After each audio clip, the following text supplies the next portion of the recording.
Уны табиптар яйге грипп дип атай. Ниме ул энтеровирус, нисек уны искәртергә?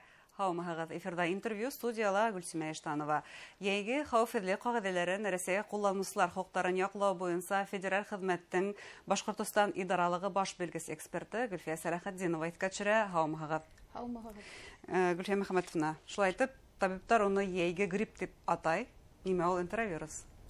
Ул яй ысырында киң таралыусан һәм тиҙ арала күп кешеләрҙе уратып алыусы бер инфекция булып тора. Уның сығанағы булып энтеровирус. Энтеровирустың уның күп төрҙәре, күп серотиптары бар. Шуға күрә ниндәй серотип менән зараланғанға ҡарап, уның төрлө морфологик төрләре бар. Ягъни бына ҡышҡы һәм грипп башланған осорҙа уның төрлө төрҙәрен беҙ атап йөрөтәбеҙ, шуның бының да төрлө төрҙәре бар килеп сыға. Шуға күрә әлеге ваҡытта Рәсәй кимәлендә ошо осорға был сирҙең күтәрелеүе күҙәтелә һәм шулай уҡ был сезонный сир тип атала. Уны беҙ бәләкәй саҡта уҡ йәй көндө киҙеү бар икән, балалар ауырый икән тип ишетә торғайныҡ. Шул киҙеүҙең береһе булып энтеровирусный инфекция тора. Башҡортостанда әле теркәлгәнме? Әлеге осорҙа единичный случай тип әйтәбеҙ инде. Сөнки был вирустың таралыуы тәбиғәт шарттары менән бәйле. Уның өсөн юғары температура, һауа торошоның ямғырлы, һыулы булыуы һәм вирустың тирә-яҡта һаҡланыу шарттары. Сөнки әйтеп үттек бит, температура һәм бигерәк тә һыу, аҡмай торған һыуларҙа бигерәк тә үрсей вирусны итеп һәм тәбиғәт шарттарына бәйле. Шуға күрә ул йәй көндәрендә күтәрелеп, көҙгә таба кәмеүгә китә. Билдәләре ниндәй был сирҙең? Нисек асыҡларға мөмкин? Һәр бер сирҙең сығанағы булып ауырған кеше, йәиһә носитель тип әйтәбеҙ инде, вирусы носитель, ул кеше үҙе ауырмай, вирусты йөрөтөүсе кеше булып тора. Зараланғандан һуң инкубационный период 2 көндән 10 көнгә тиклем, күберәк тә булырға мөмкин. Иң беренсенән температура күтәрелә, кеше үҙен насар тоя. Үҙен насар тоя, баш ауырта, күңел булғанып, эсәк, эске органдар ауыртып, хатта эс үтеү хәлдәре булырға мөмкин. Был осраҡта инде йәйге грипп дип әйткән форма, ул лихорадочная форма була. Уның балалар кинәт кенә ауырып китеп, температура күтәрелеп, 1-2-3 көн эсендә ҡайсаҡта терелеп тә китәләр. Бына ошоноһо инде уның летний грипп дигән нигә туры килә, фаразға. Инде ауырған хәлдә энтеровирустың серотипына ҡарап, ҡулдарға, аяҡтарға таптар, тимгелдәр сыға. Был инде ҡыҙамыҡ менән ҡыҙылсанан айырмалаҡ, ул икенсе төрлөрәк була һәм был сирҙең түәл симптомдарының береһе булып тора. Әгәр дә һеҙ ауырып киттегеҙ икән, 1-2 көн эсендә таптар барлыҡҡа килде икән, улар 1-2 көндә 24-48 сәғәт, йә ҡайбер кешеләрҙә 6-7 тәүлеккә хәтле барырға мөмкин, улар үҙләре юғала. Яйлап бөтә, тимәк. Кеше терелеп китә инде. Был ваҡытта табипты өйгә саҡыртырға кәрәкме, әллә поликлиникаға үҙең барырғамы? Әлбәттә, температура күтәрелде икән, табиптарҙы саҡыртырға мотлаҡ. Был сир бигерәк тә балалар араһында таралған, сөнки балалар күберәк аралашалар, детсадҡа йөргән балалар, организованный коллективта, олар күберәк аралашалар. Сирҙең таралыуҙың сәбәбе шул юылмаған ҡулдар аша. Һәм шулай уҡ ауырыу кешеләр булған ерҙә, бер балалар баҡсаһына ауырған бала килде икән, тимәк, был сирҙең таралыуы ихтимал. Һәм санитар талаптарҙы үтәмәүҙең сәбәбе булып тора. Юылмаған ҡулдар сире тип әйтә алабыҙ инде. Болезнь грязных рук дип был фараз туры килә был сиргә, сөнки бәләкәй балалар, бәләкәйҙән ауырыуҙан бөтә күмәленән алғанда 80%-тан артыҡ балалар ауырый. Сөнки санитар гигиена талаптарын үтәү үтәлмәй, шуңа күрә ата-әсәләр балаларды бәдрәфкә баргандан һуң яхшы итеп кулды юырга, ашар алдыннан кулды юырга өйрәтергә тиештәр. Хроник сирлеләргә ул янаймы? Бөтә кешеләр авырый был инфекция менән. Гомумән балалар авырый дип әйттек бит инде. Әлбәттә, хроник сирдар булган кешеләргә, эсәк авыруы булган кешеләргә, гастритнан авырган кешеләргә был сир әлбәттә уңай йогынты яһамай. Чөнки кеше югары температура белән авырып, шул ук симптомнарны үткәрергә мәҗбүр була. Юылмаган кулдар сире дип атаныгыз буны, әйдәгез ошо кагыйдәләрне искә төшереп китәйек.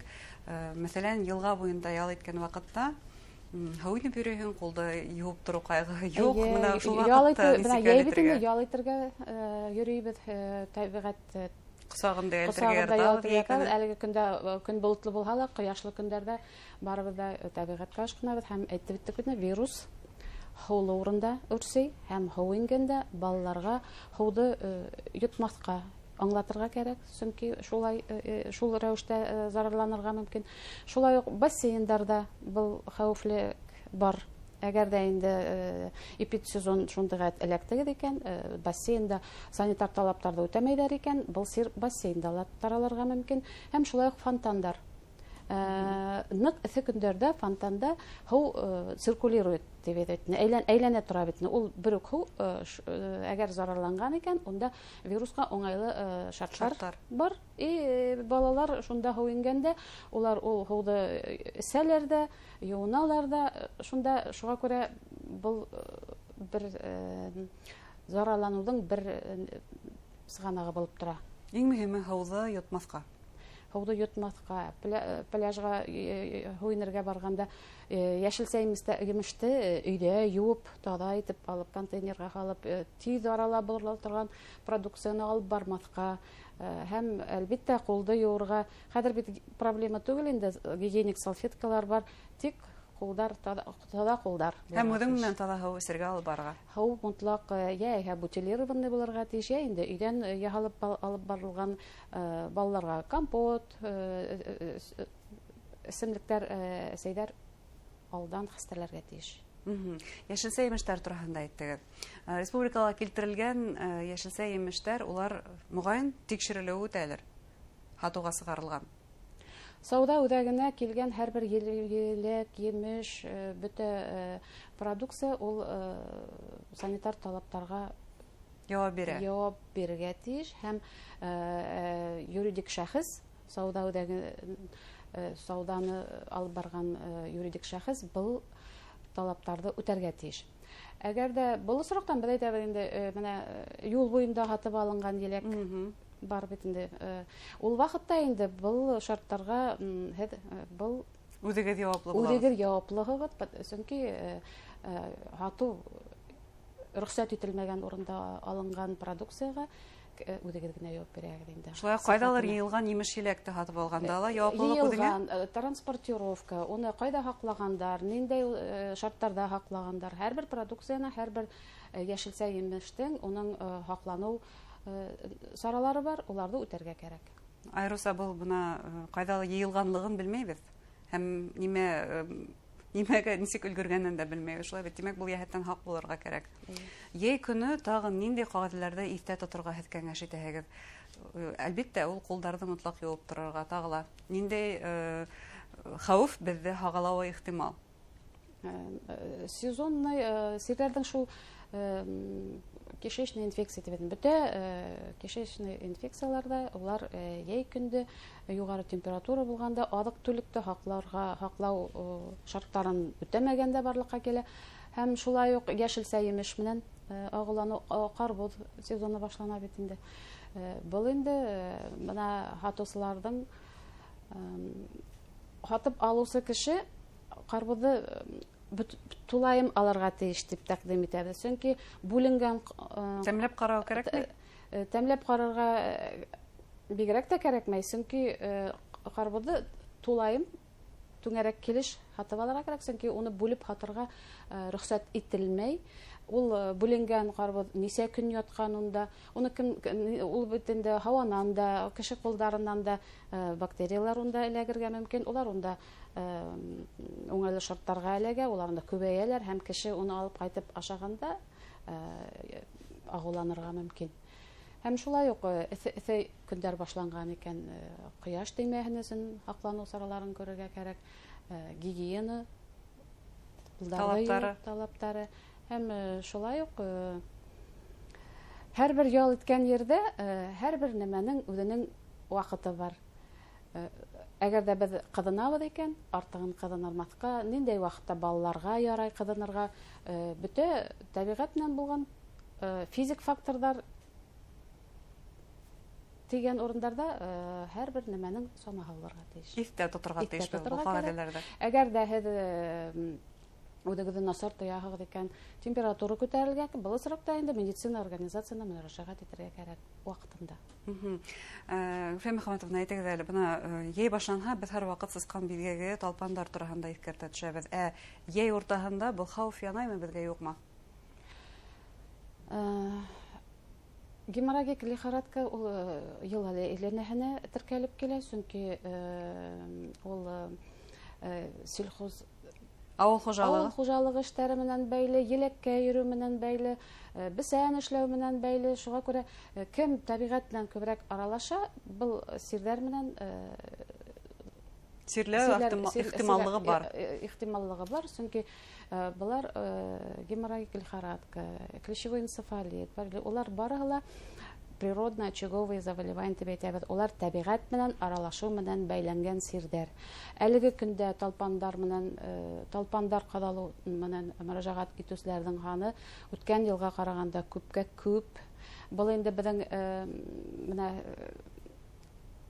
һеҙҙең аша халыҡҡа аңғартып, бәлки халыҡ күберәк килеп мөрәжәғәт итәләрҙер, бәлки күберәк тикшереү сараларын аңлап, талпандарҙы тикшереүгә күберәк бәлки алып киләләрҙер. Шуға күрә әлеге көндә талпан сезоны дауам итә, хәүефлелек бар, һаҡланыу сараларын